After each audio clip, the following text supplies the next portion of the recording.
Okay என்னன்னா பெரிய விஷயம் அப்படின்னு யோசிச்சு பார்த்தா, ஓகே கல்லை வச்சு தான் நெருப்பே க்ரியேட் பண்ணியிருக்கான். அதுக்கப்புறம் அந்த நெருப்பை கும்பிட்டுட்டு இருக்கான். அது வணங்குறது தான் பேசிக், அவ்வளோதான். மற்றபடி ஒரு பெரிய ரீசன்லாம் அதுக்கு பின்னாடி இல்லை.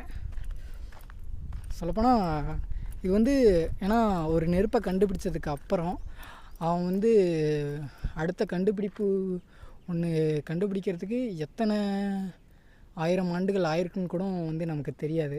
அதுக்கப்புறம் அவன் இரும்பை எப்போ கண்டுபிடிச்சான், அதுக்கப்புறம் மற்ற விஷயங்கள்லாம் எப்போ கண்டுபிடிச்சான், அதுக்கு எத்தனை 1000 ஆண்டுகள் எடுத்துக்கிச்சு அப்படின்ற எந்த விஷயமுமே நமக்கு தெரியாதப்போ அந்த நெருப்புன்ற ஒரு விஷயம் அவனுக்கு வந்து ரொம்ப பெருசாகவே இருந்திருக்கும்.